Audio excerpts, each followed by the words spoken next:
નમસ્કાર વિદ્યાર્થી મિત્રો, કેમ છો બધા? મજામાં? આપણે ત્રીજો ગુણધર્મ ભણવાનો છે આજે, આયનીકરણ શક્તિ. ઓકે, અહીંયા ગુણધર્મ આપ્યો છે આયનીકરણ શક્તિને ઇંગ્લિશમાં કહેવાય આયોનાઇઝેશન એનર્જી, સંજ્ઞામાં ડેલ્ટા IH. હા, અહીંયા તમારી બુકમાં લખ્યું છે આયનીકરણ એન્થાલ્પી. અહીંયા ગમે તે શબ્દ યુઝ કરી શકો તમે. આયનીકરણ શક્તિ કયો, આયનીકરણ ઉર્જા કયો કે આયનીકરણ એન્થાલ્પી કયો. ઓકે, શક્તિ અથવા તો ઉર્જાને યોગ્ય ઉષ્માગતિશાસ્ત્ર આપણે જોશું, ચેપ્ટર 1 આવશે, આપણે ઉષ્માગતિશાસ્ત્રની ભાષામાં એન્થાલ્પી તરીકે દર્શાવીએ છીએ. તો તમે શક્તિ પણ બોલી શકો અથવા એન્થાલ્પી પણ બોલી શકો. મેં ઇંગ્લિશમાં લખ્યું છે આયોનાઇઝેશન એનર્જી અથવા તો આયોનાઇઝેશન એન્થાલ્પી. ઓકે, સંજ્ઞા ડેલ્ટા IH. H છે ને એન્થાલ્પી. એન્થાલ્પી મતલબ એકદમ સીધી ભાષામાં H ફોર એન્થાલ્પી. એન્થાલ્પી મતલબ ઉર્જા અથવા શક્તિ. ઓકે, I ફોર આયોનાઇઝેશન, તો ડેલ્ટા IH અથવા બીજી એક સંજ્ઞા છે IE, આયોનાઇઝેશન એનર્જી અથવા આયોનાઇઝેશન એન્થાલ્પી. તો એની સંજ્ઞા છે ડેલ્ટા IH અથવા IE, બંને વડે દર્શાવી શકાય. ઓકે, હવે જોઈએ આયનીકરણ શક્તિ. હવે ડાયરેક્ટ હું તમને કહું ને આયનીકરણ શક્તિ એટલે શું, તો ડાયરેક્ટ એક લીટીમાં કેવું હોય તો આયન બનાવવા માટે જરૂરી ઉર્જા, એને કહેવાય આયનીકરણ શક્તિ. શું બનાવવું છે? આયન. ઓકે, તો આયન બનાવવું હોય તો જરૂરી ઉર્જાને શું કહેવાય? આયન બનાવવા માટે જરૂરી ઉર્જાને આયનીકરણ શક્તિ. અને પ્રોપર વેમાં વ્યાખ્યા હું તમને આપું આ રીતે, તો કે ભાઈ કોઈ પણ વાયુરૂપ તટસ્થ પરમાણુમાંથી, કેવા પરમાણુમાંથી? વાયુરૂપ તટસ્થ પરમાણુમાંથી એક ઇલેક્ટ્રોન દૂર કરી. ભાઈ તમે કોઈ તટસ્થ પરમાણુ હોય એમાંથી એક ઇલેક્ટ્રોન દૂર કરો, મતલબ એ પરમાણુ ઇલેક્ટ્રોન ગુમાવે તો શું બને? ધન આયન. તો એક ઇલેક્ટ્રોન દૂર કરી ધન આયન બનાવવા માટે, જો મેં અહીંયા હમણાં કીધું હતું કે આયનીકરણ શક્તિ મતલબ શું, તો કે આયન બનાવવા માટે. તો આ બનાવ્યું આપણે ધન આયન. કેવી રીતે? તો કે તટસ્થ પરમાણુમાંથી એક ઇલેક્ટ્રોન દૂર કર્યો, તો તટસ્થ પરમાણુમાંથી એક ઇલેક્ટ્રોન દૂર કરી ધન આયન બનાવવા માટે શું કરવું પડે? ઉર્જા આપવી પડે. મતલબ આપવી પડતી ઉર્જાના જથ્થાને. શું કામમાં ઉર્જા આપવી પડે હમણાં જોશું, પણ અત્યારે વ્યાખ્યા જોઈ લ્યો કે ભાઈ એક ઇલેક્ટ્રોન દૂર કરી ધન આયન બનાવવા માટે આપવી પડતી ઉર્જાના જથ્થાને શું કહેવાય? આયનીકરણ શક્તિ અથવા આયનીકરણ ઉર્જા અથવા આયનીકરણ એન્થાલ્પી. ઇન શોર્ટ, પરમાણુમાંથી ઇલેક્ટ્રોન દૂર કરશો તો ધન આયન બની જાય. તો પરમાણુમાંથી ઇલેક્ટ્રોન દૂર કરવા આપવી પડતી ઉર્જાના જથ્થાને આયનીકરણ શક્તિ કહે છે. સમજીએ શું કામમાં ઉર્જા આપવી પડે. દાખલા તરીકે મારી પાસે કોઈ તટસ્થ પરમાણુ છે. પરમાણુ આપણને ખબર છે કે ભાઈ ગોળાકાર હશે. પરમાણુ કેવો હશે? ગોળાકાર હશે. આ પરમાણુનું કેન્દ્ર કેવું હોય? ધન વીજભારિત. ઓકે, પરમાણુનું કેન્દ્ર અને ઇલેક્ટ્રોન ક્યાં હશે? બહારની બાજુ. ઇલેક્ટ્રોન ક્યાં હશે? બહારની બાજુ. આ કેન્દ્ર ધન વીજભારિત હોય, ઇલેક્ટ્રોન ઋણ વીજભારિત હોય. બંને વચ્ચે કંઈક આકર્ષણ હશે કે નહીં હોય? કેન્દ્ર અને ઇલેક્ટ્રોન એકબીજા સાથે જોડાયેલા હશે. હવે જોજો, મારે શું કરવું? આ તટસ્થ પરમાણુ છે, આમાંથી ઇલેક્ટ્રોન દૂર કરવો છે. શું કરવું છે? ઇલેક્ટ્રોન દૂર કરવો. મારે ઇલેક્ટ્રોન બહાર કાઢવો છે. આ ઇલેક્ટ્રોનને બહાર કાઢો. આપણે એમ કહીએ કે ભાઈ ઇલેક્ટ્રોન બહાર નીકળી જાય તો નીકળશે. આપણે એમ સામે જોઈએ, ડોળા કાઢીએ મોટી આંખો કરીને કે ઇલેક્ટ્રોન બહાર નીકળી જાય, તો નહીં નીકળે. એમ થોડો કે ઇલેક્ટ્રોન નીકળશે. શું કામ નહીં નીકળે? કારણ કે એ કેન્દ્ર સાથે આકર્ષણ બળથી જોડાયેલો છે. જો બંને જકડાયેલા છે તો ઇલેક્ટ્રોન એની મેળે બહાર નીકળશે નહીં. તમારે ઇલેક્ટ્રોનને બહાર કાઢવું હોય તો બહારથી કંઈક ઉર્જા આપવી પડશે. આ ઇલેક્ટ્રોનને બહાર કાઢવું હોય તો બહારથી કંઈક ઉર્જા આપવી પડશે. શું કામ ઉર્જા આપવી પડે? આ બંધન તોડવા માટે. બંને વચ્ચે કંઈક આકર્ષણ છે. આ આકર્ષણ, બંને જકડાયેલા છે એકબીજા સાથે, આકર્ષણ તોડવા માટે બહારથી શું કરવું પડે? ઉર્જા આપવી પડે. તમે ઉર્જા આપશો તો બંધ તૂટશે. ઓકે, કોઈ પણ જગ્યાએ બંધ બનેલો હોય અથવા તો કોઈ બે વસ્તુ જોડાયેલી હોય, કોઈ બે વસ્તુ જોડાયેલી હશે, આ બે પેન એકબીજા સાથે જોડાયેલી હોય, તેને છૂટી પાડવી હોય તો શું કરવું પડે? આપણે કહીએ છૂટી પડી જાય તો એની મેળે છૂટી પડે નહીં, આપણે ખેંચવી પડે, ઉર્જા આપવી પડે. કોઈ પણ બે વસ્તુ જોડાયેલી વસ્તુને તમે છૂટી પાડશો તો હંમેશા ઉર્જા આપવી પડશે. આ પેનનું ઢાંકણ અહીં ચોટેલું છે, અહીંયા બંધથી જોડાયેલું છે. ઓકે, આ પેનનું ઢાંકણ એની મેળે બહાર નીકળશે કે ભાઈ બહાર નીકળી જાય? ન નીકળે. આપણે શું કરવું પડે? ખેંચવું પડે, ઉર્જા આપવી પડે. ઓકે, કંઈક બળ કરવું પડે, ઉર્જા આપવી પડે. તો આપવી પડતી ઉર્જાના જથ્થાને જ આપણે અહીંયા શું કહીએ છીએ? અહીંયા આકર્ષણ છે ને, આ તોડવા માટે. આકર્ષણ તોડી નાખવું તો ઇલેક્ટ્રોન બહાર નીકળે. તો જ્યાં સુધી આકર્ષણ છે, જકડાયેલો છે, ત્યાં સુધી ઇલેક્ટ્રોન બહાર નહીં નીકળે. પણ જો આકર્ષણ બ્રેક કરી નાખું તો ઇલેક્ટ્રોન બહાર નીકળશે. પણ આકર્ષણ બ્રેક કરવા માટે શું કરવું પડે? મારે બહારથી કંઈક ઉર્જા આપવી પડે. આ આપવી પડતી ઉર્જાને જ શું કહેવાય? આપવી પડતી ઉર્જાના જથ્થાને જ શું કહેવાય? આયનીકરણ શક્તિ. તો હવે વ્યાખ્યા જો, તટસ્થ પરમાણુમાંથી એક ઇલેક્ટ્રોન દૂર કરી ધન આયન માટે, ધન આયન બનાવવા માટે ભાઈ ઇલેક્ટ્રોન દૂર કરશો તો તટસ્થ પરમાણુ ઇલેક્ટ્રોન ગુમાવશે, તો પોતે કેવો બની જશે? ધન વીજભારિત. તો ધન આયન બનાવવા માટે આપવી પડતી ઉર્જાના જથ્થાને શું કહેવાય? એની આયનીકરણ શક્તિ. હવે સીધી વાત છે કે ભાઈ અહીંયા ઉર્જા શું કામ આપવી પડી? તો કે આ ઇલેક્ટ્રોન છે કેન્દ્ર સાથે આકર્ષણ બળથી જોડાયેલો હતો, બંને વચ્ચે કંઈક આકર્ષણ હતું, એટલા માટે ઉર્જા આપવી પડી. એ તો કોઈ પણનો ઇલેક્ટ્રોન હશે, પછી કોઈ પણ પરમાણુ, આપણી પાસે 118 તત્વો છે, એમાંથી ગમે તે પરમાણુ લઈ લો, ઇલેક્ટ્રોન કેન્દ્રની આસપાસ ફરતો હોય તો ઇલેક્ટ્રોન ઋણ વીજભારિત હોય ને કેન્દ્ર ધન વીજભારિત હોય તો વિરુદ્ધ વીજભાર વચ્ચે કંઈક આકર્ષણ હશે. ભલે ક્યાંક આકર્ષણ વધુ હોય ને ક્યાંક આકર્ષણ ઓછું હોય, તો એ વાત નથી, પણ આકર્ષણ તો હશે જ, વધુ કે ઓછું, પણ આકર્ષણ તો છે જ. તો ઇલેક્ટ્રોનને બહાર કાઢવા માટે હંમેશા ઉર્જા આપવી પડે. તો અહીં લખીશ કે ભાઈ આયનીકરણ શક્તિ મતલબ ઇલેક્ટ્રોન દૂર કરવા માટે આપવી પડતી ઉર્જા. તો હંમેશા અહીંયા આકર્ષણ ઓછું હોય કે વધારે, પણ ઉર્જા આપવી પડે. મતલબ ધન આયન બનાવવા માટે, ધન આયન બનાવવા માટે શું કરશું? હંમેશા ઉર્જા આપવી પડે. અને આપવી પડતી ઉર્જાના જથ્થાને જ શું કહેવાય? આયનીકરણ શક્તિ. મતલબ કોઈ પણ તત્વ હશે, દાખલા તરીકે એમ નામનું કોઈ તત્વ, મેં જનરલ સંજ્ઞા લઈ લીધી, એમ નામનું ખરેખર કોઈ તત્વ નથી, પણ મેં જનરલ સંજ્ઞા લીધી. આ કોઈ તત્વ છે, આમાંથી મારે ધન આયન બનાવવો છે. શું કરવું છે? ધન આયન બનાવવો છે. એક ઇલેક્ટ્રોન દૂર કર્યો, આ તટસ્થ દેખાય છે, ઉપર વીજભાર નથી, મતલબ તટસ્થ પરમાણુ છે. આ શું છે? તટસ્થ પરમાણુ. એમાંથી મેં શું બનાવ્યું? ધન આયન. કેટલા? એક ઇલેક્ટ્રોન દૂર કર્યા. તો મારે શું કરવું પડે? અહીંયા કંઈક ઉર્જા આપવી પડે. ઉર્જા આપવી પડે. એને કહી દઉં ડેલ્ટા આઈ એચ. તો આપવી પડતી ઉર્જાના જથ્થાને શું કહેવાય? આયનીકરણ ઉર્જા. તો હંમેશા ઉર્જા આપવી પડે, મતલબ બહારથી ઉર્જા આપવી પડે તો પરમાણુ શું કરે? ઉર્જાનું શોષણ કરે. તમે બહારથી એને આપશો તો પરમાણુ ઉર્જાનું શોષણ કરે. તો આયનીકરણની પ્રક્રિયા, જોજો કામની વાત, આયનીકરણની પ્રક્રિયા. આયનીકરણની પ્રક્રિયા એટલે શું? તો કે તટસ્થ પરમાણુમાંથી ધન આયન બનવાની પ્રક્રિયા. અને આ પ્રક્રિયા લખીને એરોમારીન. એરોમારીન શું લખ્યું મેં? પ્રક્રિયા લખી. તટસ્થમાંથી ધન આયન બનવા માટેની પ્રક્રિયા અને આયનીકરણની પ્રક્રિયા. હંમેશા, જોજો, હંમેશા ઉષ્મા શોષક હોય. હંમેશા કેવી? ઉષ્મા શોષક. એના પછીનો પ્રશ્ન આવશે ને, ઇલેક્ટ્રોન પ્રાપ્તિ એન્થાલ્પી. જો અહીંયા શું કરો છો? ઇલેક્ટ્રોન તમે દૂર કરો છો. આના પછીના ગુણધર્મમાં ઇલેક્ટ્રોન ઉમેરવાનો થશે. ઓકે, તો અહીં ઇલેક્ટ્રોન દૂર કરવાની પ્રક્રિયા ઉષ્મા શોષક હોય. જ્યારે ઇલેક્ટ્રોન પ્રાપ્તિની પ્રક્રિયા જોશું, ટોપિક આવશે ત્યારે. એટલે મોસ્ટ ટાઈમ MCQ બને છે કે આયનીકરણની પ્રક્રિયા હંમેશા ઓલવેઝ 118 તત્વો છે, એમાંથી ગમે તે લઈ લો, હંમેશા ઉષ્મા શોષક જ હશે. ઓકે, આયનીકરણની પ્રક્રિયા હંમેશા ઉષ્મા શોષક હોય. નેક્સ્ટ આગળ વાત કરીએ. આપણે એવી વાત કરી કે સાહેબ આ ઇલેક્ટ્રોન છે કેન્દ્ર સાથે આકર્ષણ બળથી જોડાયેલો છે. આકર્ષણ બળને તોડવા માટે મારે બહારથી કંઈક ઉર્જા આપવી પડે. આ ઉર્જાના જથ્થાને શું કહેવાય? આયનીકરણ ઉર્જા. હવે કેટલી ઉર્જા આપવી પડે? બહારથી કેટલી ઉર્જા આપવી પડે? એનો આધાર શું? જોજો, એનો આધાર આ બંને વચ્ચેના આકર્ષણ ઉપર છે. જો આકર્ષણ વધુ હોય, દાખલા તરીકે જો ઇલેક્ટ્રોન કેન્દ્ર સાથે મજબૂતાઈથી જકડાયેલો હોય, આકર્ષણ ખૂબ વધારે હોય, મતલબ બંને એકબીજા સાથે મજબૂતાઈથી જકડાયેલા હોય. હવે એવા ઇલેક્ટ્રોનને બહાર કાઢવું હોય તો વિચારો જોઈએ મારે કેવી ઉર્જા આપવી પડે? વધારે આપવી પડે કે ઓછી આપવી પડે? શું કીધું? જો આકર્ષણ બંને વચ્ચે, કોની વચ્ચે? ઇલેક્ટ્રોન અને કેન્દ્ર વચ્ચે આકર્ષણ વધુ હોય. ઓકે, તો મારે કેવી ઉર્જા આપવી પડે? વિચારો જોઈએ. આકર્ષણ બંને વચ્ચે વધુ હોય તો બંને એકબીજા સાથે મજબૂતાઈથી જકડાયેલા હોય તો કેટલી ઉર્જા આપવી પડે? એને તોડવા માટે વધુ ઉર્જાની જરૂર પડે. વધુ ઉર્જા આપવી પડે. તો એની આયનીકરણ શક્તિનું મૂલ્ય કેવું હશે? આયનીકરણ શક્તિનું મૂલ્ય કેવું હશે? વધુ અથવા ઊંચું.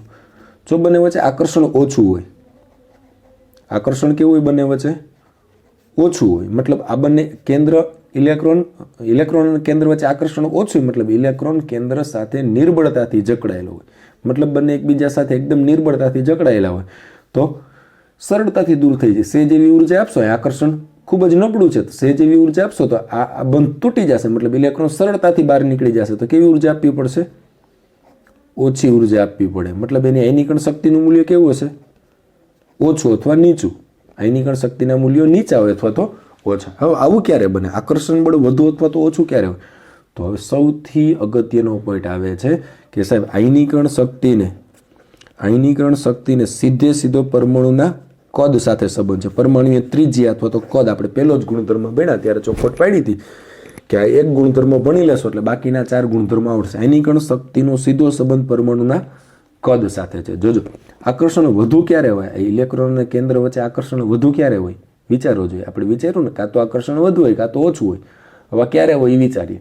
પેલાનું વિચારે આકર્ષણ વધુ ક્યારે હોય? કેન્દ્ર અને ઇલેક્ટ્રોન વચ્ચે આકર્ષણ વધુ ક્યારે હોય? જો ઇલેક્ટ્રોન કેન્દ્રની નજીક હોય તો. નજીક ક્યારે હોય? જો કદ નાનું હોય. આકર્ષણ વધુ ક્યારે હોય? જો પરમાણુનું કદ નાનું હોય. દાખલા તરીકે કોઈ નાના કદનો પરમાણુ વિચારો, આ પરમાણુનું કેન્દ્ર, આ એનો ઇલેક્ટ્રોન, તો કદ નાનું હોય, પરમાણુનું કદ નાનું હોય તો ઇલેક્ટ્રોન કેન્દ્રની નજીક હશે. અને જો કદ મોટું વિચારીએ આપણે, ઓકે, બેના કદ તમને દેખાય સરખા દેખાય કે નાના મોટા દેખાય? આ નાનું છે, આ મોટું છે. ઓકે, તો કદ મોટું હશે તો ઇલેક્ટ્રોન કેન્દ્રથી પ્રમાણમાં દૂર હશે. ઇલેક્ટ્રોન કેન્દ્ર, જો કદ મોટું હોય તો ઇલેક્ટ્રોન કેન્દ્રથી દૂર હોય તો આકર્ષણ ઓછું હોય. વિરુદ્ધ વીજભાર વચ્ચે આકર્ષણ અંતર ઉપર ડિપેન્ડ કરશે. ઓકે, તો અહીંયા કદ કેવું છે? અહીંયા પરમાણુનું કદ, આકર્ષણ ઓછું ક્યારે હોય? પરમાણુનું કદ મોટું હોય. ઓકે, હવે અહીંયા પરમાણુનું કદ મોટું છે, અહીંયા પરમાણુનું કદ નાનું છે, તો આકર્ષણ તો છે જ બે જગ્યાએ, પણ અહીંયા આકર્ષણ કેવું હશે? અહીંયા આકર્ષણ કેવું હશે? વધુ. અહીંયા આકર્ષણ કેવું હશે? ઓછું. તો અહીંયા આપવી પડતી ઉર્જા કેવી હશે? વધુ. અહીંયા આપવી પડતી ઉર્જા કેવી હશે? ઓછી, કારણ કે આકર્ષણ ઓછું હોય. તો સ્વાભાવિક વાત છે કે જે પરમાણુનું કદ નાનું હશે એની આયનીકરણ શક્તિનું મૂલ્ય વધુ. જોજો, જેમ કદ નાનું એમાં આયનીકરણ શક્તિનું મૂલ્ય વધુ. શું કામ? કદ નાનું હોય તો ઇલેક્ટ્રોન કેન્દ્રની નજીક હશે, ને ઇલેક્ટ્રોન કેન્દ્રની નજીક હશે તો આકર્ષણ કેન્દ્રનું એના ઉપર આકર્ષણ વધારે હશે, મતલબ એકબીજા સાથે મજબૂતાઈથી જકડાયેલા હશે. એને બહાર કાઢવું હોય તો આપવી પડતી ઉર્જા વધારે હશે. અને કદ મોટું હશે તો ઇલેક્ટ્રોન કેન્દ્રથી પ્રમાણમાં દૂર હશે તો આકર્ષણ ઓછું હશે, મતલબ નિર્બળતાથી જકડાયેલા હશે. આવા ઇલેક્ટ્રોનને બહાર કાઢવા આપવી પડતી ઉર્જા ઓછી. તો કદ મોટું હોય તો આયનીકરણ શક્તિનું મૂલ્ય કેવું હશે? ઓછું અથવા નીચું હશે. તો આ ખૂબ જ અગત્યની વાત થઈ. આયનીકરણ શક્તિને સીધે સીધો સંબંધ છે પરમાણુના કદ સાથે. કદ સાથે સંબંધ ધરાવે. હવે આખા આવર્ત કોષ્ટકમાં ડાબાથી જબા અને ઉપરથી નીચે તમને કદ ખબર છે. તમને કદ ખબર છે કે ભાઈ ડાબાથી જબા જઈએ એમ કદ શું થાય, ને ઉપરથી નીચે જઈએ એમ કદ શું થાય. જેમ જેમ કદ ઘટતું જાય, જેનું કદ નાનું હશે એની આયનીકરણ શક્તિ વધુ હશે, અને જેનું કદ મોટું હશે એની આયનીકરણ શક્તિ ઓછી હશે. તો આપણે આવર્તીય વલણની ચર્ચા કરીએ કે ભાઈ આવર્તીય વલણ શું છે. આપણે આવર્ત કોષ્ટકમાં આવર્તીય વલણની ચર્ચા કરીએ તો તમને ખબર છે કે ભાઈ એક જ આવર્તમાં શું કહેશો?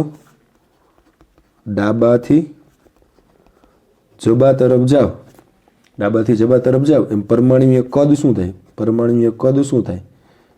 ઘટે. આપણે આવું જોઈ ગયા છે ભાઈ, ડાબાથી જબા તરફ જઈએ, ડાબાથી જબા તરફ જાઓ, આ ડાબાથી જબા તરફ જાઓ એમ કદ શું થાય? કદ શું થશે? ઘટશે. અને કદ ઘટે, કદ જેમ જેમ નાનું થતું જાય એમ ઇલેક્ટ્રોન કેન્દ્રની મોટું કદ હશે તો ઇલેક્ટ્રોન કેન્દ્રથી દૂર હશે. જેમ જેમ નાનું થતું જાય એમ ઇલેક્ટ્રોન કેન્દ્રની નજીક આવશે તો બંને વચ્ચેનું આકર્ષણ વધે. આકર્ષણ વધે તો બંને મજબૂતાઈથી જકડાયેલા હશે, મતલબ ત્યારે ઇલેક્ટ્રોન કેન્દ્ર સાથે મજબૂતાઈથી જકડાયેલો હોય. જ્યારે કદ નાનું હશે ત્યારે તો એવા ઇલેક્ટ્રોનને દૂર કરવા આપવી પડતી ઉર્જા કેવી હશે? વધારે. તો કદ ઘટે એમ આયનીકરણ શક્તિ શું થાય? આયનીકરણ શક્તિ વધે. તો ડાબાથી જબા તરફ જાવ એમ આયનીકરણ શક્તિ શું થાય? વધતી જાય. સેમ ઉપરથી નીચે આવો, શું કહેશો? એક જ સમૂહમાં ઉપરથી નીચે તરફ જાઓ એમ કદ શું થાય? કદ અગાઉ ચર્ચા થઈ ગઈ છે, કદ વધે. હવે જેમ જેમ કદ વધતું જાય એમ ઇલેક્ટ્રોન કેન્દ્રથી દૂર જતો જાય. જો મારી આંગળી તમે વિચારી શકો કે આ પરમાણુનું કેન્દ્ર છે, જેમ જેમ કદ વધશે એમ ઇલેક્ટ્રોન કેન્દ્રથી આ કક્ષાઓ વિચારો તો ઇલેક્ટ્રોન કેન્દ્રથી દૂર જતો જાય. કેન્દ્રથી જેમ જેમ દૂર જાય એમ કેન્દ્ર એના ઉપર આકર્ષણ ઓછું લાગશે. આકર્ષણ ઓછું તો બંને નિર્બળતાથી જકડાયેલા છે, ને આવા ઇલેક્ટ્રોનને બહાર કાઢવા આપવી પડતી ઉર્જા કેવી હશે? ઓછી. મતલબ આયનીકરણ શક્તિ શું થાય? આયનીકરણ શક્તિ શું થાય? ઘટે. તો આવર્તીય વલણ નીકળી ગયું કે ડાબાથી જબા તરફ જાઓ તો આયનીકરણ શક્તિ વધે અને ઉપરથી નીચે આયનીકરણ શક્તિ ઘટે. ડાબાથી જબા તરફ જાઓ તો આયનીકરણ શક્તિ શું થાય? વધે. અને ઉપરથી નીચે તરફ જાઓ તો આયનીકરણ શક્તિ શું થાય?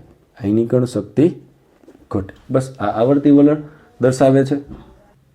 ઓકે, તો અહીંનું આવર્તીય વલણ થઈ ગયું. ઓકે, વચ્ચે એક બીજી વાત આપણે જોઈ લઈએ કે ભાઈ આયનીકરણ શક્તિ છે, આયનીકરણ શક્તિ એક પ્રકારની ઉર્જા છે.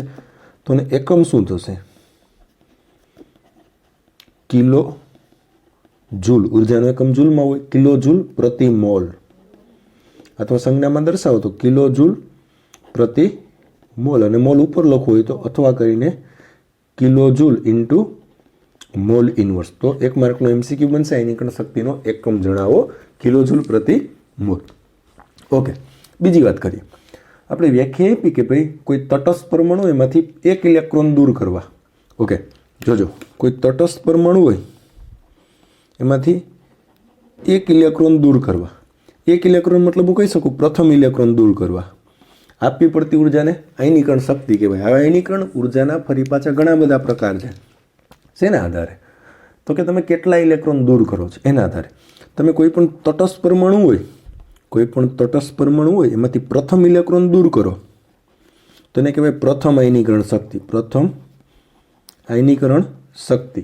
ઓકે, તેને સંજ્ઞામાં શું કહેશું? ΔIH1 અથવા IE1. જો I ફોર આયોનાઇઝેશન, એ 1 લખ્યું પાછળ, તો 1 મતલબ શું? પ્રથમ આયનીકરણ શક્તિ. સેમ તટસ્થ પરમાણુમાંથી બીજો ઇલેક્ટ્રોન દૂર કરો તો એને શું કહેવાય? દ્વિતીય આયનીકરણ શક્તિ. અને સંજ્ઞામાં શું કહેશું? ΔIH2 અથવા IE2. ઓકે, સેમ ત્રીજો ઇલેક્ટ્રોન દૂર કરો તો એને શું કહેવાય? તૃતીય આયનીકરણ શક્તિ. સંજ્ઞામાં ΔIH3 અથવા IE3 વડે દર્શાય. ક્રમશઃ ચોથો ઇલેક્ટ્રોન દૂર કરો, ચતુર્થ આયનીકરણ શક્તિ ΔH4. તો કેટલામો ઇલેક્ટ્રોન દૂર કરો છો એના આધારે એને પ્રથમ, દ્વિતીય કે તૃતીય આયનીકરણ શક્તિ તરીકે વર્ગીકૃત કરી શકાય. હવે જો, હવે આના ઉપરથી એક અગત્યની વાત કરવી છે કે કોઈ પણ તત્વો એની હંમેશા પ્રથમ આયનીકરણ શક્તિ કરતાં ΔH1 કરતાં ΔH2નું મૂલ્ય હંમેશા વધુ હોય. પ્રથમ કરતાં દ્વિતીય આયનીકરણ શક્તિનું મૂલ્ય વધુ હોય, દ્વિતીય કરતાં તૃતીય આયનીકરણ શક્તિનું મૂલ્ય વધુ હોય. એમ ક્રમશઃ હંમેશા ક્રમિક આયનીકરણ શક્તિનું મૂલ્ય વધતું જાય. મતલબ પહેલી આયનીકરણ શક્તિ કરતાં બીજીનું વધારે, બીજા કરતાં ત્રીજા, ત્રીજા કરતાં ચોથું, કોઈ પણ XYZ. તો હંમેશા કોઈ પણ આયનીકરણ શક્તિનું મૂલ્ય, ક્રમિક આયનીકરણ શક્તિનું મૂલ્ય હંમેશા વધતું જાય.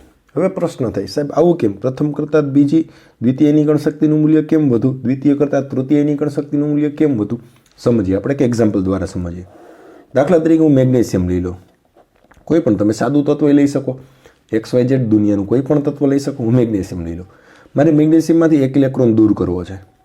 1 ઇલેક્ટ્રોન દૂર કરું તો પ્રથમ ઇલેક્ટ્રોન દૂર કર્યો કે નહીં? પ્રથમ ઇલેક્ટ્રોન દૂર કર્યો તો ઉપર વીજભાર શું આવશે? +1. તો તટસ્થ પરમાણુમાંથી ધન આયન બનાવ્યો. પ્રથમ ઇલેક્ટ્રોન દૂર કર્યો તો અહીંયા આપવી પડતી ઉર્જા એને હું કહી દઉં ΔIH1.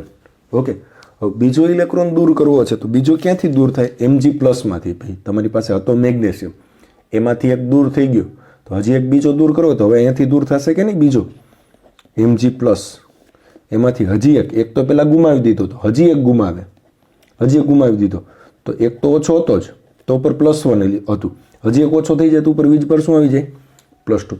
તો બીજો ઇલેક્ટ્રોન દૂર થયો, પહેલો અહીંયા દૂર થઈ ગયો, બીજો ઇલેક્ટ્રોન દૂર થયો, તો હવે આપવી પડતી ઉર્જાને શું કહેવાય? ΔIH2. તો મેં શું કીધું? પ્રથમ કરતાં દ્વિતીય, અહીં લખ્યું પ્રથમ કરતાં દ્વિતીય આયનીકરણ શક્તિનું મૂલ્ય હંમેશા લેસ ધેન લખો. જો પ્રથમ કરતાં દ્વિતીય આયનીકરણ શક્તિનું મૂલ્ય હંમેશા વધુ હોય. આવું શું કામ? હજી તમે કદાચ ત્રીજો દૂર કરવો હોય તો હવે ક્યાંથી દૂર થાય? Mg+2 માંથી. હજી એક ઇલેક્ટ્રોન દૂર થઈ જાય તો શું થઈ જાય? Mg+3. તો આપવી પડતી ઉર્જાને શું કહેવાય? ΔIH3. ઓકે, આવું થાય નહીં પણ ક્રમશઃ મેં સમજાવવા માટે. Mg 2 જ ઇલેક્ટ્રોન ગુમાવ્યો, કંઈ ને કંઈ. મેગ્નેશિયમ પાસે 2 જ હોય. આપણે ઇલેક્ટ્રોન રચના જોઈ ગયા છે, નિયન 3s2. Okay, 1s2, 2s2, 2p6, 3s2 આ પ્રકારની. તો વાત એવી હતી કે સાહેબ પ્રથમ કરતાં દ્વિતીયનું મૂલ્ય કેમ વધારે? જોજો, હવે સમજો. પ્રથમ ઇલેક્ટ્રોન મેં મેગ્નેશિયમમાંથી દૂર કર્યો, બીજો ઇલેક્ટ્રોન Mg+ માંથી દૂર કર્યો. પહેલો ક્યાંથી દૂર કર્યો? Mg તટસ્થ છે. બીજો ક્યાંથી દૂર કર્યો? Mg+ માંથી, ધન આયન છે. આપણે આગળના લેક્ચરમાં જોઈ ગયા હતા કે ધન આયન જનક પરમાણુ કરતાં કદમાં નાનું હોય. ધન આયન કેવું હોય? કદમાં નાનું હોય. આનું કદ કેવું હોય? આ ધન આયન છે એ જનક પરમાણુ કરતાં કદમાં કેવું હોય? નાનું. કદ કેવું હશે? નાનું. આનું કદ આની સાપેક્ષમાં કદ કેવું હશે? મોટું. અને હમણાં આપણે એ જોઈ ગયા કદ ઘટે એમ આયનીકરણ શક્તિ વધે. આનું કદ નાનું હોય Mgમાંથી એક ઇલેક્ટ્રોન દૂર કરી નાખો તો ઇલેક્ટ્રોનની સંખ્યા ઘટી જાય. ગઈકાલે જ આવી વાત થઈ હતી, સામેની ટીમમાં સંખ્યા ઘટી જાય તો વધારે આકર્ષણ લાગશે કેન્દ્રનું, મતલબ ઇલેક્ટ્રોન વધુ નજીક જશે તો આકર્ષણ વધી જશે. અથવા ડાયરેક્ટ કહી દો કે ભાઈ તટસ્થ પરમાણુ કરતાં એનો ધન કદમાં કેવો હોય? નાનો. કદ નાનું હશે તો ઇલેક્ટ્રોન કેન્દ્રની નજીક હશે, આકર્ષણ વધારે હશે, તો મજબૂતાઈથી જકડાયેલા હશે તો એને દૂર કરવા આપવી પડતી ઉર્જા કેવી હશે? વધારે. ઓકે. અને હજી તમે ધન વધે, ધન બનશે તો કદ ઘટે, હજી ધન વીજભાર વધે તો હજી કદ આના કરતાં પણ આનું નાનું થશે, તો એના કરતાં દ્વિતીય કરતાં તૃતીયનું મૂલ્ય વધારે હશે. તો કહી શકાય કે કોઈ પણ ક્રમિક આયનીકરણ શક્તિનું મૂલ્ય, ક્રમિક આયનીકરણ શક્તિનું મૂલ્ય હંમેશા શું થાય? વધે. મતલબ હું તમને આવું કહું રફલી, MCQ પૂછવા માટે ડેલ્ટા I 49 અને ડેલ્ટા H 50 હોય ને 49 ને 50 ઇલેક્ટ્રોન દૂર ન થાય, પણ હું MCQ બનાવવા માટે કન્સેપ્ચ્યુઅલ પ્રશ્ન કાઢી શકું કે ભાઈ આનું મૂલ્ય નાનું મૂલ્ય આમાંથી કોનું વધારે છે? તો તમે કહી શકો ક્રમિક આયનીકરણ શક્તિનું મૂલ્ય વધારે હોય, મતલબ 49માં ઇલેક્ટ્રોનને દૂર કરવો એના કરતાં 50માં ઇલેક્ટ્રોનને દૂર કરવો મુશ્કેલ હોય, તો અહીંયા આપવી પડતી ઉર્જા હંમેશા કેવી હશે? વધારે જ હશે. ઓકે. સંજ્ઞામાં આવું પણ લખી શકે ડેલ્ટા HN, n નંબરનો ઇલેક્ટ્રોન, અને ડેલ્ટા HN+1, મતલબ એમાં હજી એક ઇલેક્ટ્રોન આગળ, મતલબ n મતલબ ગમે તે ધારી લી, તમે 2 ધારો તો અહીંયા 2+1 મતલબ 3, તો આ ડેલ્ટા H2 થઈ જાય, ડેલ્ટા H3 થઈ જાય. 1 ધારો તો આ 1+1 2, તો આ ડેલ્ટા H1 ને આ ડેલ્ટા H2 હંમેશા n કરતાં n+1મો ઇલેક્ટ્રોન દૂર કરવો મુશ્કેલ હોય. તો પ્રથમ આયનીકરણ શક્તિ કરતાં દ્વિતીય, દ્વિતીય કરતાં તૃતીય, તૃતીય કરતાં ચતુર્થ, એમ આયનીકરણ શક્તિનું મૂલ્ય હંમેશા વધતું જશે. બરાબર છે. નેક્સ્ટ આપણે વાત કરીએ આવર્તીય વલણ. હવે એમાં ફરી પાછા ડીપમાં જઈએ. આપણે આવર્તીય વલણ તો અહીંયા જોયું કે ડાબાથી જબા તરફ જાઓ એમ કદ ઘટે તો આયનીકરણ શક્તિ વધે, ને ઉપરથી નીચે જાઓ તો કદ વધે તો આયનીકરણ શક્તિ ઘટે. આપણે એમાં ડિટેલમાં ચર્ચા કરીએ. બરાબર. હવે જો આપણે એવું જોઈ ગયા કે ભાઈ તમે આવર્ત કોષ્ટકમાં ડાબાથી જબા તરફ જાઓ તો આયનીકરણ શક્તિ વધે કારણ કે કદ ઘટે. ઉપરથી નીચે તરફ જાઓ એમ આયનીકરણ શક્તિ ઘટે કારણ કે કદ વધે. આપણે આવર્ત કોષ્ટકમાં સમજીએ. તમે આવર્ત કોષ્ટક જોયું છે, તમારી પાસે આવર્ત કોષ્ટક છે. ઓકે. તમે આવર્ત કોષ્ટકમાં ડાબાથી જબા તરફ જશો એક જ આવર્તમાં, કોઈ પણ, પછી બીજો આવર્ત લઈ લો, ત્રીજો લઈ લો, ચોથો લઈ લો, પાંચમો, તમે ડાબાથી જબા તરફ જાઓ એમ કદ શું થાય? ઘટે. કદ ઘટે તો આયનીકરણ શક્તિ શું થાય? વધે. કદ ઘટે તો આયનીકરણ શક્તિ શું થાય? વધે. તો ડાબાથી જબા તરફ જાઓ આયનીકરણ શક્તિ વધતી જાય, મતલબ લિથિયમ કરતાં બેરિલિયમ વધુ, બેરિલિયમ કરતાં boron, carbon, nitrogen, oxygen, fluorine, neon. શું કામ આવું? તો કે ભાઈ જેમ જેમ આમ જશો લિથિયમ કરતાં બેરિલિયમ કદમાં નાનો, તો કદ નાનું હશે તો ઇલેક્ટ્રોન કેન્દ્રની નજીક હોય તો મજબૂતાઈથી જોડાયેલો હોય તો એને દૂર કરવા વધુ ઉર્જાની જરૂર પડે. બેરિલિયમ કરતાં boron, carbon, nitrogen, oxygen, fluorine, neon. હું ઉપર છેલ્લી વાત કરું છું કે આમાં જ્યારે અપવાદ આવશે એનો અલગથી અભ્યાસ કરશું. આપણે પહેલાં નોર્મલ ચર્ચા કરી લઈએ. શું થાય? તો ડાબાથી જબા કદ ઘટે એમ આયનીકરણ શક્તિ વધે. તો જેમ જેમ આમ જશો એમ આયનીકરણ શક્તિ વધતી જાય. તો સૌથી મહત્તમ કોની આવે? સમૂહ નંબર 18. શું કામ? હવે આમ તો આપણે 1 થી 17 જ લેતા, તો 17ની મહત્તમ આવે, પણ અહીંયા 18મો લેશું. એક તો 18મો સૌથી જમણી બાજુ છે, ડાબાથી જબા કદ ઘટે આયનીકરણ શક્તિ વધે તો સૌથી વધુ. બીજું કે ભાઈ એ સ્થાયી પૂર્ણ ભરાયેલી સ્થાયી રચના ધરાવે. કેવી? પૂર્ણ ભરાયેલી રચના છે એની.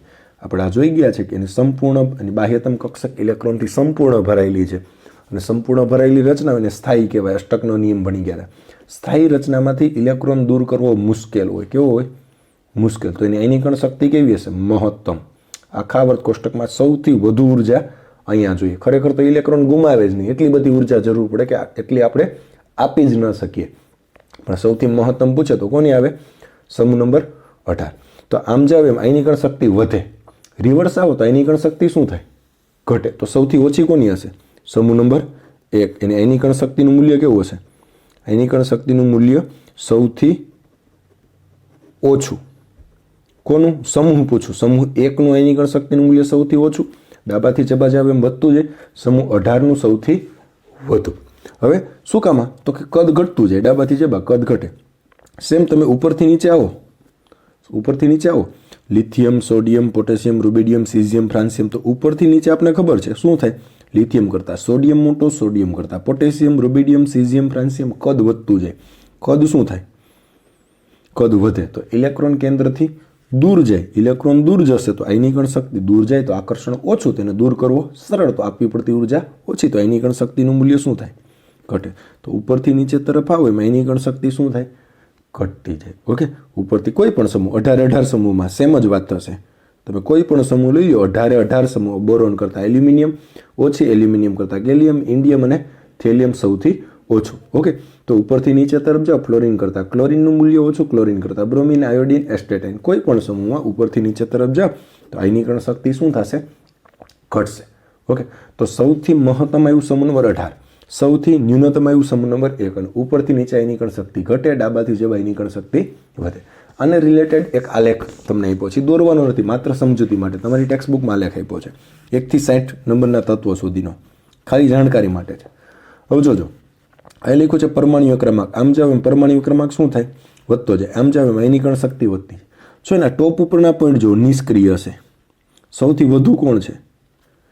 Helium, neon, argon, krypton, xenon અને રેડોન. તો હમણાં જ વાત થઈ કે સૌથી વધુ કોની હશે? સમૂહ નંબર 18, ડાબાથી જબા. મહત્તમ કોની હોય? સમૂહ નંબર 18ની આયનીકરણ શક્તિનું મૂલ્ય મહત્તમની. ન્યૂનતમ કેવું કોનું આવ્યું? સૌથી ઓછું કોનું આવ્યું? સમૂહ નંબર 1નું. તો જો સૌથી ઉપરના પોઈન્ટ સમૂહ નંબર 18ના છે, સૌથી નીચેના પોઈન્ટ જો સમૂહ નંબર 1 છે, lithium, sodium, potassium, rubidium, caesium. તો હમણાં જ વાત કરી કે સૌથી ન્યૂનતમ પોઈન્ટ આયનીકરણ શક્તિ દર્શાવી છે આ આલેખ ઉપર, આ અક્ષ ઉપર. તો સૌથી ઓછી કોની? સમૂહ number 1, lithium, sodium, potassium, rubidium, caesium. સૌથી મહત્તમ કોની? Helium, neon, argon, krypton, xenon. Okay, તો હવે જોઈ શકો ભાઈ સૌથી મહત્તમ સમૂહ નંબર 18 અને સૌથી ન્યૂનતમ સમૂહ નંબર 1. આપણે બીજી ચર્ચા કરી કે સમૂહમાં ઉપરથી નીચે તરફ આવે આયનીકરણ શક્તિ ઘટે, મતલબ હિલિયમ કરતાં નિયોન ઓછી, નિયોન કરતાં આર્ગોન, ક્રિપ્ટોન, ઝેનોન, રેડોન ઘટતી જાય. તો જો અહીંયા પોઈન્ટ જોશો ને ધ્યાનથી તમે, હિલિયમ કરતાં નિયોનનો પોઈન્ટ સેજ નીચે છે, નિયોન કરતાં આર્ગોનનો નીચે, એના કરતાં ક્રિપ્ટોન, એના કરતાં ઝેનોન પોઈન્ટ નીચે જાય છે. કારણ સમૂહમાં ઉપરથી નીચે તરફ આવે આયનીકરણ શક્તિ શું થાય? ઘટતી જાય. અહીં lithium, sodium, potassium, rubidium, caesium આ પોઈન્ટ એમ તમે બહુ માઇનોર ફેરફાર છે, પણ લિથિયમ કરતાં સોડિયમનો પોઈન્ટ નીચે છે, સોડિયમ કરતાં પોટેશિયમ, રૂબિડિયમ પોઈન્ટ સેજ નીચે છે. કારણ કે એક જ સમૂહમાં ઉપરથી નીચે તરફ આવે આયનીકરણ શક્તિનું મૂલ્ય ઘટતું જાય. તો આ માત્ર જાણકારી માટે સમૂહ આપ્યો છે. ઓકે, તો એક જ સમૂહમાં ઉપરથી નીચે તરફ જાવ આયનીકરણ શક્તિ ઘટે. સૌથી મહત્તમ હશે સમૂહ નંબર 18, સૌથી ન્યૂનતમ હશે સમૂહ નંબર 1. ઓકે, આટલી વાત થઈ ગઈ. હજી બીજા બે આલેખ આપ્યા છે, એની આપણે ચર્ચા કરવી છે. ઓકે, જો હવે 1 થી 60નો તો આલેખ જોઈ ગયા, હવે સમૂહમાં આલેખ જોઈએ કે ભાઈ એક જ સમૂહમાં તમે ઉપરથી નીચે તરફ જાઓ તો લખ્યું આયનીકરણ શક્તિ ઘટે. આપણે સમૂહમાં વાત કરીએ, કોઈ પણ સમૂહમાં વાત કરીએ, સમૂહમાં ઉપરથી નીચે તરફ જાઓ, ઉપરથી નીચે તરફ જઈએ એમાં આયનીકરણ શક્તિ શું થાય? આયનીકરણ શક્તિ ઘટે. મતલબ લિથિયમ કરતાં સોડિયમ ઓછી, સોડિયમ કરતાં પોટેશિયમ, રૂબિડિયમ, સીઝિયમ, ફ્રાન્સિયમ જેવું સમૂહ નંબર 1માં થાય, 18 સમૂહમાં સેમ ઘટના થાય. ઉપરથી નીચે પછી ગમે તે સમૂહ આયનીકરણ શક્તિનું મૂલ્ય ઘટે. આને આપણે આલેખ સ્વરૂપે દર્શાવીએ. હું એ દર્શાવી દઉં, પરમાણુય ક્રમાંક વર્સિસ આયનીકરણ શક્તિ. ઓકે, આયનીકરણ શક્તિ અહીંયા 0.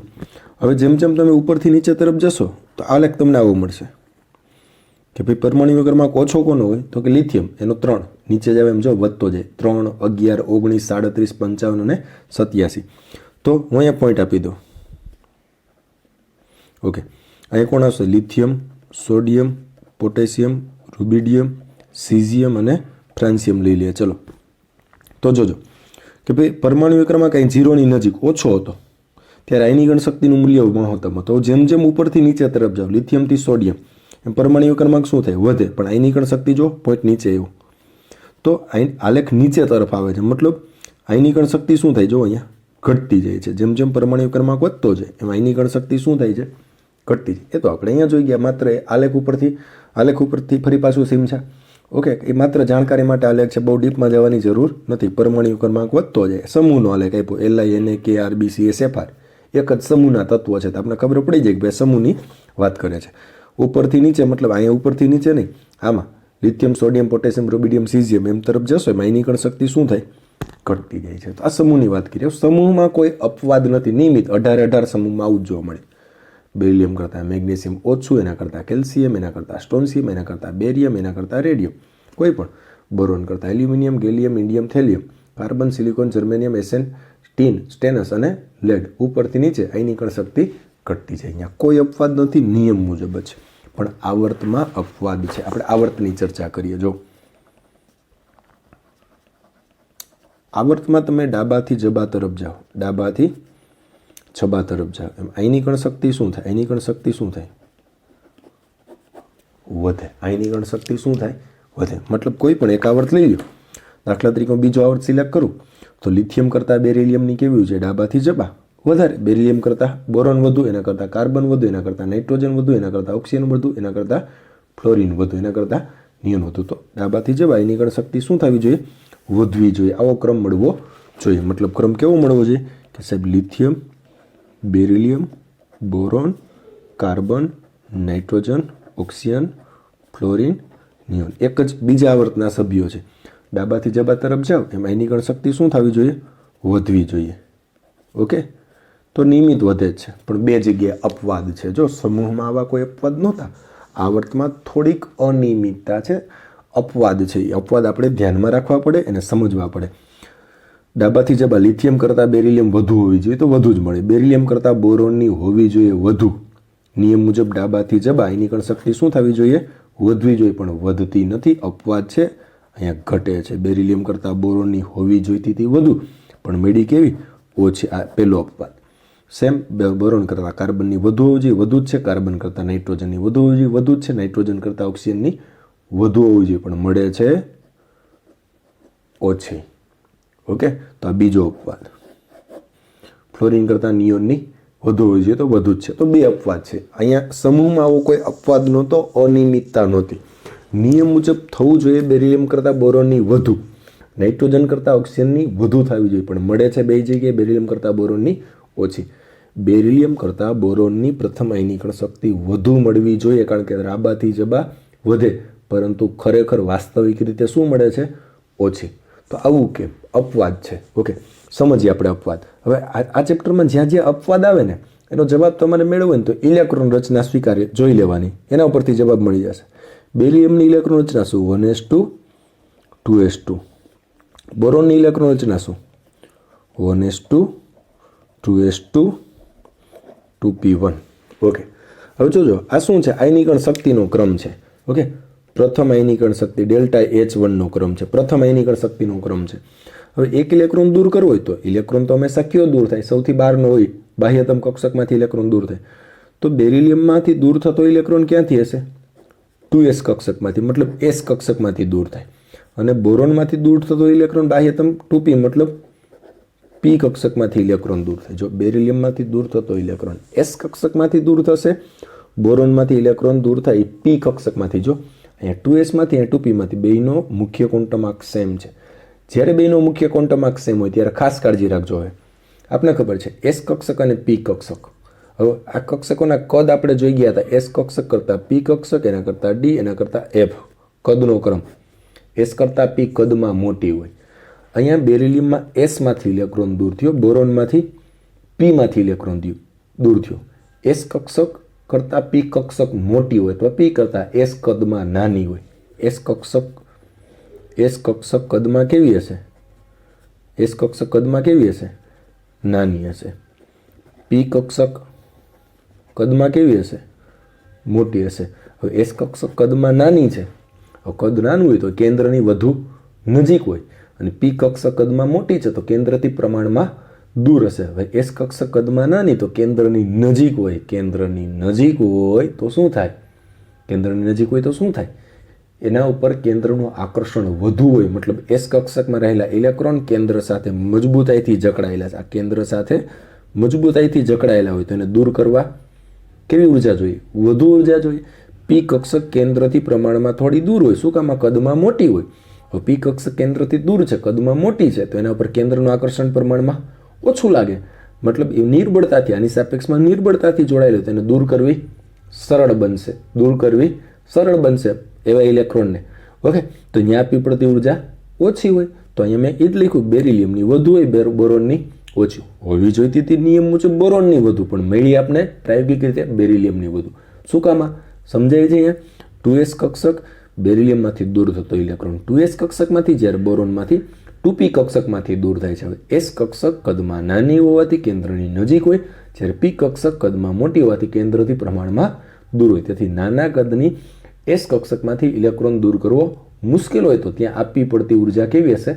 વધારે. તો બેરિલિયમમાંથી ઇલેક્ટ્રોન દૂર કરવા ઉર્જા વધુ આપવી પડે. તો બેરિલિયમની પ્રથમ આયનીકરણ શક્તિનું મૂલ્ય બોરોન કરતાં ઊંચું હોવું જોઈતું હતું બોરોનનું, પણ મળ્યું આપણે બેરિલિયમનું. તો આ પહેલો અપવાદ છે, ખાસ ધ્યાનમાં રાખજો. ઓકે, બીજો અપવાદની નીચે અપવાદ આવશે. જોજો, બેરિલિયમ કરતાં બોરોનની ઓછી મળી અથવા તો બેરિલિયમની વધુ મળી બોરોન કરતાં. તો સેમ એની નીચે કોણ છે? મેગ્નેશિયમ અને એલ્યુમિનિયમ.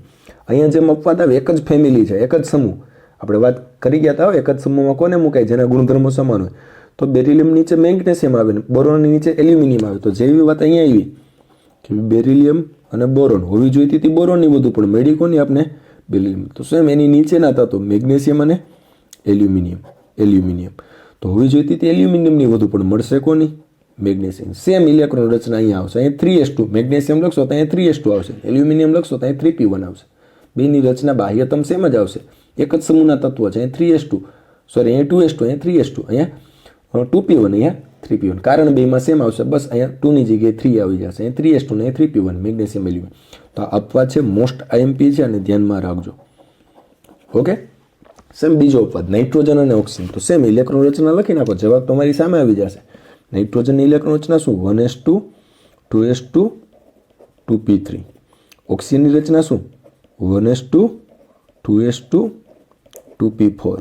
હવે જો અહીંયા પેલું પાછું અહીંયા જે કારણ આપણે જોઈ ગયા હતા, અહીંયા એસમાંથી ને અહીંયા પીમાંથી, કારણ અહીંયા લાગુ ન પડે, કારણ કે અહીંયાથી 2pમાંથી દૂર થાય, અહીંયા 2pમાંથી દૂર થાય. ઓકે, તો એ કારણ પાછું અહીંયા જે અપવાદમાં કારણ હતું અહીંયા કંઈ કારણ અલગ આવશે. જોઈએ આપણે કે ભાઈ નાઇટ્રોજનમાંથી દૂર થતો ઇલેક્ટ્રોન 2pમાંથી, ઓક્સિજનમાંથી દૂર થતો ઇલેક્ટ્રોન 2pમાંથી. હવે પી કક્ષક તમને ખબર છે, પી કક્ષક પેટા કક્ષક કેટલી હોય એમાં? 3 px py ને pz. મહત્તમ કેટલા સમય? 6. ઓકે, તમે આવું જોઈ ગયા છો. અને અર્ધપૂર્ણ ભરાયેલી કક્ષક કહેવાય. ચલો આને પૂર્ણ ભરી દો. આ પૂર્ણ ભરાયેલી p6. અને શું કહેવાય?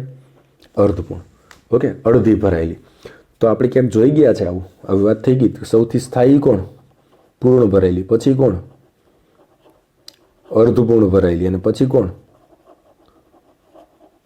અપૂર્ણ ભરાયેલી. સ્થાયીતા, કક્ષકોની સ્થાયીતા, આવી ક્યાંક ચર્ચા થઈ ગઈ છે આપણે આગળ. ઓકે, તો જો અહીંયા નાઇટ્રોજન 2p3, તો પીમાં 3, મતલબ અહીંયા આ નાઇટ્રોજનની 2p કક્ષક ઇલેક્ટ્રોનથી કેવી છે? અર્ધપૂર્ણ ભરાયેલી છે. અને 2p4 મતલબ એ કેવી થઈ ગઈ? અપૂર્ણ. 6 હોય તો પૂર્ણ કહેવાય, 3 હોય તો અર્ધપૂર્ણ, અડધી. અને એ સિવાયની 1 2 4 5 એ સિવાયની કેવી કહેવાય? અપૂર્ણ. તો આપણે એવું કહેશું કે ભાઈ નાઇટ્રોજનની ઇલેક્ટ્રોન રચનામાં 2p કક્ષક ઇલેક્ટ્રોનથી અર્ધપૂર્ણ ભરાયેલી છે, જ્યારે ઓક્સિજનમાં અપૂર્ણ ભરાયેલી છે. હવે અહીંયા જુઓ, કોણ વધુ સ્થાયી? આ બેમાંથી કોણ વધુ સ્થાયી? અર્ધપૂર્ણ કક્ષક વધુ સ્થાયી છે. જો અહીં ગ્રેટર ધેન લખ્યું, સ્થાયીતાનો ક્રમ. કોણ વધુ સ્થાયી?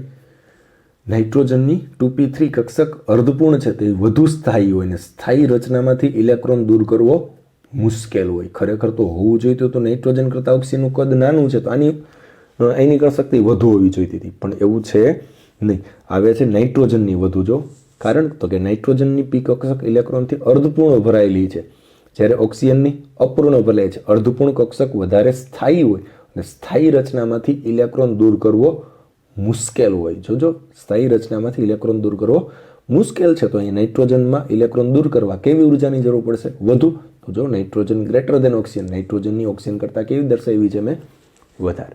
તો આ બે અપવાદ આપ્યા છે. સેમ નાઇટ્રોજન અને ઓક્સિજનની નીચે જે આવશે એમાં અપવાદ. નાઇટ્રોજન નીચે કોણ આવે? ફોસ્ફરસ. ને ઓક્સિજનની નીચે સલ્ફર. તો ફોસ્ફરસની પણ સલ્ફર કરતાં કેવી હશે? જેમ નાઇટ્રોજન ગ્રેટર દેન ઓક્સિજન આવ્યો એમ ફોસ્ફરસ ગ્રેટર દેન સલ્ફર આવશે. અપવાદની નીચે અપવાદ. તો આ બંને IMP અપવાદ છે અને અલગથી યાદ રાખજો. બાકી નિયમ મુજબ તો બેરિલિયમ કરતાં બોરોનની વધુ હોવી જોઈતી હતી, પણ નાઇટ્રોજન કરતાં ઓક્સિજનની પણ વધુ હોવી જોઈતી હતી, પણ એવું મળતું નથી. બોરોનની ઓછી મળે છે ને ઓક્સિજનની પણ ઓછી મળવી જોઈતી હતી, બેયની વધુ, પણ મળે છે બેયની ઓછી. આ ક્રમ આપ્યો છે. તો આ બે જગ્યાએ અપવાદ છે, ખાસ કાળજી રાખજો, અપવાદમાં તમે ભૂલ કરશો. હવે આનો આલેખ દોરીએ તો આનો આલેખ પણ આપ્યો છે તમને ટેક્સ્ટ બુકમાં, એમ જ સમજાવી દઉં. જો આવર્તમાં આલેખ આપ્યો છે. આ કોનો આપ્યો છે? આવર્તમાં. આવર્ત નંબર 2નું એક્ઝામ્પલ લીધું છે. જેમ જેમ આમ જાઓ ને પરમાણુ ક્રમાંક વધે એમ ડાબાથી જબા આવર્તમાં તમે શું કહો છો, અહીંની કણ શક્તિ શું થાય, અહીંની કણ શક્તિ શું થાય, વધે. તો આલેખ ઉપર જવો જોઈતો તો જાય જ છે. જો લિથિયમ કરતાં બેરિલિયમની કેવી વધુ, બેરિલિયમ કરતાં બોરોનનો પોઈન્ટ મળવો જોઈતો તો ઉપર, પણ મળ્યો ક્યાં, નીચે, કારણ અપવાદ. પાછો બોરોન કરતાં કાર્બન વધુ, કાર્બન કરતાં નાઇટ્રોજન વધુ, નાઇટ્રોજન કરતાં ઓક્સિજન હોવો જોઈતો તો વધુ, પણ પોઈન્ટ ક્યાં મળ્યો, નીચે, કારણ કે અપવાદ છે. ઓક્સિજન કરતાં ફ્લોરિન, ફ્લોરિન કરતાં નિયોન, આપણે અહીંયા દર્શાવ્યો છે અપવાદ. જો ઓકે, લિથિયમ કરતાં બેરિલિયમ વધુ, લિથિયમ કરતાં બેરિલિયમ વધુ છે. ઓકે, લિથિયમ કરતાં બેરિલિયમ અહીંયા વધુ દર્શાવ્યો છે.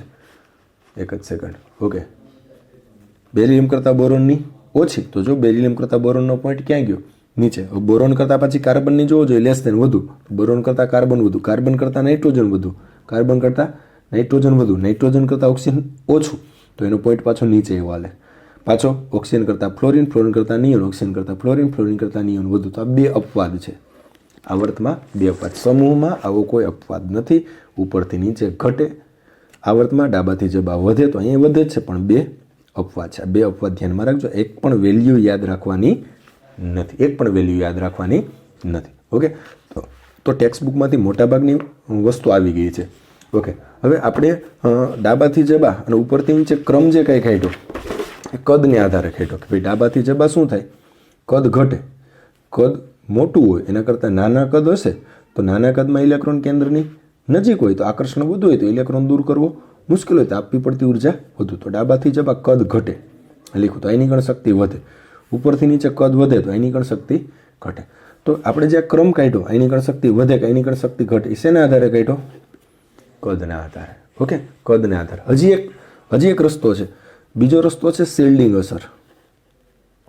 શિલ્ડિંગ અસર અથવા એને કહેવાય સ્ક્રીનિંગ અસર અથવા તો આચ્છાદન. આચ્છાદન અસર, ત્રણ શબ્દો છે. પણ તમે આ કદને આધારે જવાબ કાઢશો કે શિલ્ડિંગ અસરને, આ બધું એક જ, શિલ્ડિંગને સ્ક્રીનિંગ કહેવાય અથવા તો આચ્છાદન અથવા કરીને છે. તમે કદને આધારે પેટર્ન તારવશો કે શિલ્ડિંગ અસરને પેટર્ન, શિલ્ડિંગ અસરને આધારે પેટર્ન તારવશો, બેમાં પેટર્ન સેમ આવશે. હવે સહેલું કયું પડે, કદ. ઓકે, શિલ્ડિંગ અસર આવતા લેક્ચરમાં હું સમજાવીશ, પણ એ ખાલી એકવાર સમજવા પૂરતી સમજશું. બેમાં જવાબ તો સેમ જ આવવાનો. શિલ્ડિંગ અસરને આધારે કાઢશો તો ડાબાથી જવાબ વધે ને ઉપરથી નીચે ઘટે, પણ એ થોડોક લોંગ વે થઈ જશે, એમાં વિચારવું ઘણવું પડશે. સમજાઈ જશે, પણ જ્યારે જવાબની જરૂર પડશે ને ત્યારે એમાં ડીપમાં વિચારવું પડશે. બાકી કદ તો ડાયરેક્ટ યાદ રહી જશે. ડાબાથી જવાબ ઘટે, કદ નાનું હોય તો ઇલેક્ટ્રોન કેન્દ્રની નજીક હોય તો ઇલેક્ટ્રોન દૂર કરવો મુશ્કેલ હોય. ઉપરથી નીચે કદ શું થાય, વધે, તો અહીંયા ઇલેક્ટ્રોન અંતર કરતાં અહીંયા ઇલેક્ટ્રોનનું અંતર વધારે હશે તો આકર્ષણ ઓછું હોય તો અહીંયા આપવી પડતી ઉર્જા ઓછી. તો કદના આધારે આન્સર કાઢવો સરળ છે. બીજો રસ્તો શિલ્ડિંગ અસર છે. ઓકે, તમારી ટેક્સ્ટ બુકમાં જે આલેખ પૂરા થઈ જાય એની સામેના પેજ ઉપર આજે પહેલા બે પેરેગ્રાફ આપ્યા છે આટલા. ઓકે, આટલા પેરેગ્રાફ અહીંયાથી અહીંયા સુધી શિલ્ડિંગ અસરના છે. શેના છે, શિલ્ડિંગ અથવા સ્ક્રીનિંગ. એ હજી મેં સમજાવ્યું નથી, તો આટલા બે પેરેગ્રાફ છોડી મૂકજો. એના પછીનો પેરેગ્રાફ મેં સમજાવી દીધો. એના પછીના પેરેગ્રાફમાં બે અપવાદ સમજાવ્યું, બોરોન બેરિલિયમ અને નાઇટ્રોજન ઓક્સિજન, બે અપવાદ સમજાવ્યું. આ એક્ઝામ્પલ હું આવતા લેક્ચરમાં કરાવીશું, ચિંતા ના કરતા, અપવાદ આધારિત છે. પણ આ બે પેરેગ્રાફ સિવાય બાકી બધું વાંચી નાખજો. આ બે આલેખ દોરવાના છે, આલેખ દોરવાનો નથી. આટલું હોમવર્કમાં કરજો. આ બે પેરેગ્રાફ છોડી દેજો. આવતા લેક્ચરમાં શિલ્ડિંગ અસરને આધારે જોશું. પણ આજનો લેક્ચર થોડોક ટફ છે, 3-4 વાર રિપીટ કરવો પડશે. શબ્દ એ શબ્દ પકડજો. બહુ ટેક્સ્ટ બુક ફોલો ન કરતા, મેં લેક્ચરમાં કીધું છે મુજબ ફોલો કરજો. અથવા જૂની ટેક્સ્ટ બુક હોય તમારી પાસે તો એ ફોલો કરજો. એમાં બહુ વધારાના શબ્દો કટ કર્યા છે અને કામની વસ્તુ દર્શાવી છે, એટલે એમાં સરળતાથી સમજાઈ જશે. આમાં ઘણી જગ્યાએ તમે ખોટા કન્ફ્યુઝ થશો નવી ટેક્સ્ટ બુકની લેંગ્વેજ મુજબ. જૂની ટેક્સ્ટ બુકમાં કન્ફ્યુઝન બિલકુલ નહીં થાય, એટલે મજા આવે અહીંયાથી વાંચજો. બાકી લેક્ચરમાં બધું ડિટેલમાં સમજાવ્યું છે. છતાંય કંઈ પ્રશ્ન હોય તો મને કહેજો. ઓકે, સારું. નવા લેક્ચરમાં આપણે શિલ્ડિંગ અસર, આ ટોપિક અધૂરો છે એ કરશું અને આ એક્ઝામ્પલ જોઈ લેશું, પછી આગળ જશું. સારું, ચલો આવજો.